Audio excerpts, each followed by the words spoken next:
देखो, refrigeration of air condition tools. तो tools के बारे में बताएंगे, रेफ्रिजरेशन और एयर कंडीशन में कौन कौन से टूल्स और कहाँ कहाँ पे यूज किया जाता है। तो रेफ्रिजरेशन यानी फ्रिज हो गया, वाटर कूलर हो गया, डीप फ्रीजर हो गया, और एयर कंडीशन एसी हो गया। एसी में भी अलग अलग टाइप के एसी रहते हैं।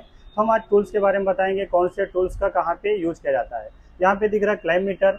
तो क्लाइम मीटर भी एक फ्लेयरिंग टूल्स है, चार्जिंग लाइन है, हाई प्रेशर गेज है, लो प्रेशर गेज है, वैक्यूम पंप है, स्प्रिंग पाइप बेंडर है, एडजस्टेबल स्पैनर है, कैपिलरी ट्यूब गेज है, सिलेंडर की है, फाइल है, स्क्रू ड्राइवर है। तो ये बहुत सारे टूल्स के बारे में दिया हुआ है। तो इस टूल्स का प्रॉपर यूज कहाँ पे करना है उसके बारे में बताएंगे। तो अभी यहाँ पे देखें, ये जो है टूल्स, यहाँ पे क्लाइम मीटर। तो क्लाइम मीटर जो रहता है ये एसी रेफ्रिजरेशन में, इलेक्ट्रिकल में बहुत से जगह पे यूज किया जाता है। जैसे क्लाइम मीटर के द्वारा हम क्या कर सकते हैं, एसी पावर चेक करना है, डीसी पावर चेक करना है, करंट देखना है, कंटिन्यूटी देखना है, एम्पियर देखना है, तो हम इस क्लाइम मीटर के द्वारा ये यूज कर सकते हैं। अभी एसी कितना एम्पियर ले रहा है तो हम ये क्लाइम मीटर के द्वारा चेक कर सकते हैं। वोल्टेज कितना आ रहा है क्लाइम मीटर के द्वारा चेक कर सकते हैं। कोई भी कंपोनेंट्स खराब हो गया है, जैसे फैन मोटर हो गया, कंप्रेसर हो गया, रिले हो गया, ओवरलोड हो गया, तो इस क्लाइम मीटर के द्वारा हम यूज कर सकते हैं, टेस्टिंग कर सकते हैं। तो फिर नेक्स्ट आता है फ्लेयरिंग टूल्स। फ्लेयरिंग टूल्स जो होता है एसी रेफ्रिजरेटर में बहुत इंपॉर्टेंट है, क्योंकि आपको रिपेयरिंग करना है, स्विचिंग करना है, फ्लेयरिंग करना है, तो ये फ्लेयरिंग और स्विचिंग टूल्स बहुत ज़रूरी है। फ्लेयरिंग टूल्स और स्विचिंग टूल्स हर जगह पे यूज किया जाता है। इसमें जो पाइप रहते हैं, अलग अलग साइज का पाइप आता है। कॉपर की पाइप को अधिकतर फ्लेयर किया जाता है। जैसे साइज की बात करेंगे, 1/4 का साइज आता है, हाफ का आता है, 3/8 का आता है, 5 का आता है, 5/16 आता है। बहुत साइज के, अलग अलग साइज के फ्लेयरिंग टूल्स में हम फ्लेयर कर सकते हैं, और इसी फ्लेयरिंग टूल्स के द्वारा हम स्विचिंग भी कर सकते हैं। स्विचिंग जो रहता है ये अलग अलग टाइप्स के रहते हैं स्विचिंग। तो हम अलग अलग पाइप को स्विचिंग भी कर सकते हैं, जो पाइप का साइज भी अलग अलग रहता है स्विचिंग करने के लिए। नेक्स्ट आता है चार्जिंग लाइन। चार्जिंग लाइन जो रहता है, हम चार्जिंग लाइन के द्वारा फ्रिज में या एसी में गैस चार्जिंग कर सकते हैं। गैस चार्जिंग करना है या हम किस फ्रिज में ऑयल चार्ज करना है, तो इस चार्जिंग लाइन के द्वारा हम ऑयल चार्ज करना या गैस चार्जिंग करना या वैक्यूम करना, इसी के द्वारा हम कर सकते हैं। नेक्स्ट जो है ये पाइप बेंडर। पाइप बेंडर के द्वारा अगर हमको पाइप को एल मारना है, यू मारना है या एस मारना है, तो हम ये पुल्ली ट्यूब बेंडर का यूज करेंगे। पुल्ली ट्यूब बेंडर से पाइप क्या होता है, पिंच नहीं होता है, जिससे मेरा पाइप सेफ रहता है और पाइप जो रहता है अच्छी तरीके से बेंड हो जाता है। High pressure gauge. High pressure gauge जो रहता है ये पंपिंग चेक करने के लिए रहता है। कंप्रेसर में पंपिंग कितना है, ऐसे रोटरी कंप्रेसर की पंपिंग देखेंगे तो जो पंपिंग रहता है 400, 450, 500 तक रहना चाहिए। अगर इससे कम है, 200 है, 300 है, तो कंप्रेसर क्या है, आपका डेड है, यानी खराब है। लो प्रेशर गेज के द्वारा हमको वैक्यूम करना है या गैस चार्जिंग करना है, तो लो प्रेशर गेज के द्वारा हम वैक्यूम या गैस चार्जिंग कर सकते हैं।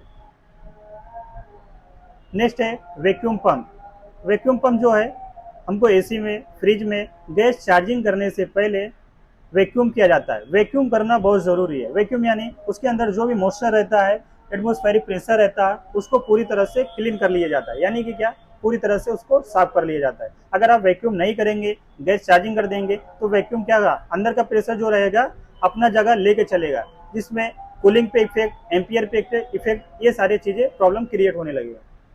Next spring tube bender. Spring tube bender के द्वारा हम बड़े जो पाइप रहते हैं, हाफ का हो गया पाइप, 1/4 का, 3/8 का, 5/16, 1/16, अलग अलग साइज के जो पाइप आते हैं, ये पाइप बेंडर के द्वारा हम पाइप को बेंड कर सकते हैं। इससे क्या होएगा, आपका पाइप पिंच नहीं होएगा, जिससे रेफ्रिजरेंट सर्कुलेशन परफेक्ट रहेगा।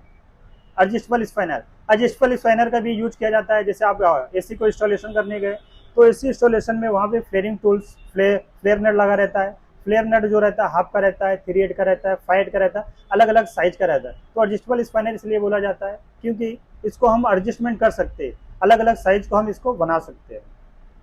यह है कैपिलरी गेज, यानी कैपिलरी ट्यूब का साइज चेक करने के लिए। कैपिलरी जो रहता है फ्रिज में लगता है, एसी में लगता है, विंडो एसी हो गया, स्प्लिट एसी हो गया, हर एसी में, फ्रिज में कैपिलरी ट्यूब लगता है। तो कैपिलरी का साइज मालूम नहीं है वो कितने गेज का है, तो हम इसको कैपिलरी गेज के द्वारा हम मालूम कर सकते हैं।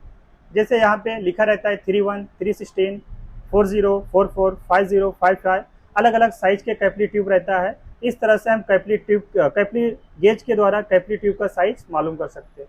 फिर आता है सिलेंडर की।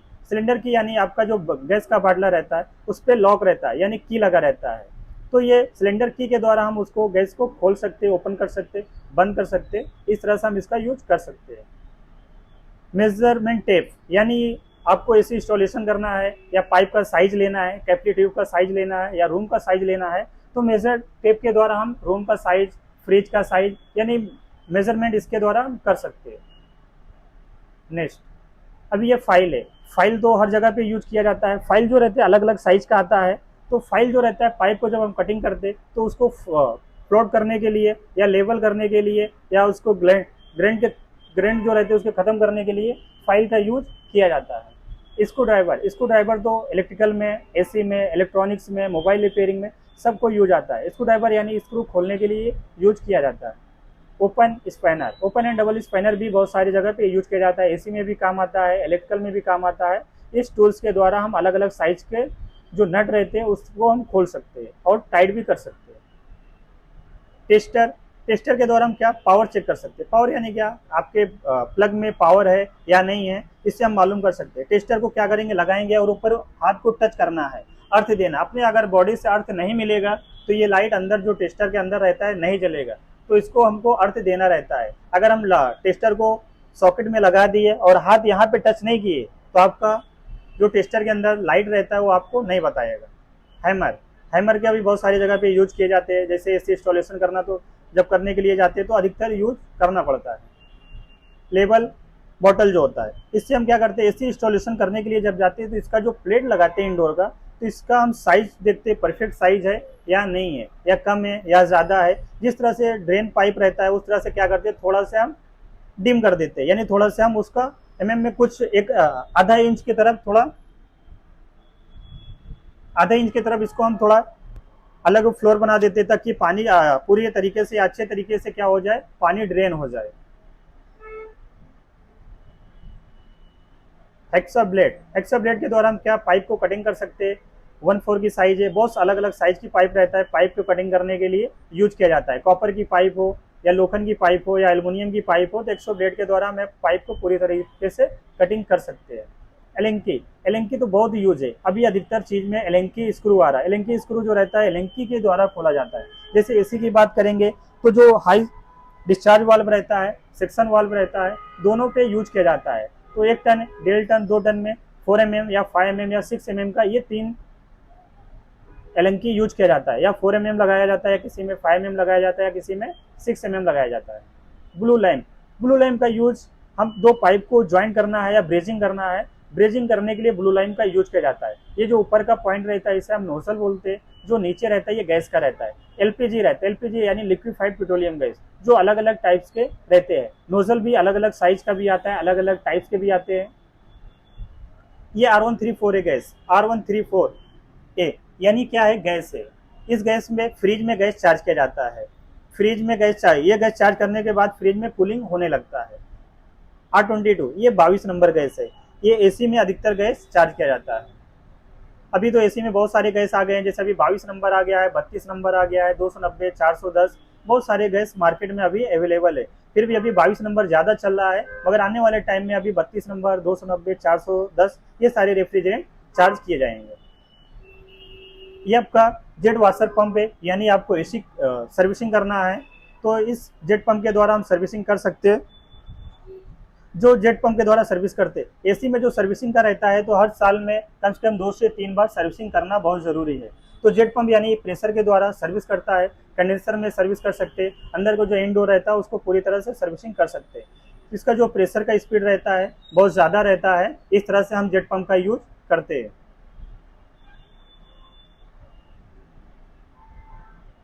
ये नाइट्रोजन गैस सिलेंडर, यानी अभी आपको प्रेशर लीक टेस्टिंग करना है या किसी में फ्लश करना है, कंडेंसर को फ्लश करना है या लीक टेस्टिंग करना है, सही तरीका क्या है, नाइट्रोजन गैस को यूज करना चाहिए। नाइट्रोजन गैस से क्या होता है, ये हल्का गैस होता है जिससे हमको लीक टेस्टिंग मिल जाता है। और फ्लश जब करते तो कंडेंसर में या ऑपरेटर में जो भी मॉइस्चर रहता है, ऑयल रहता है, वो पूरी तरह से क्या होता है, क्लीन हो जाता है, निकल जाता है। एयर ब्लोअर भी जब एसी सर्विस करने जाते हैं तो एयर ब्लोअर का भी यूज किया जाता है। इसका जो स्पीड होता है, आरपीएम होता है, बहुत अधिक होता है, यानी 2500 से लेकर 3000 आरपीएम तक रहता है। यानी 1 मिनट में इतना स्पीड ये घूमता है। यानी कोई भी चीज़ आप सर्विस कर लिए, उसको सुखाना है या उसके डस्ट को निकालना है तो एयर ब्लोअर का हम यूज़ करते हैं। तो एयर ब्लोअर भी बहुत मस्ट है, एसी सर्विसिंग करने के लिए जब जाते हैं तो एयर ब्लोअर का भी यूज़ करना पड़ता है।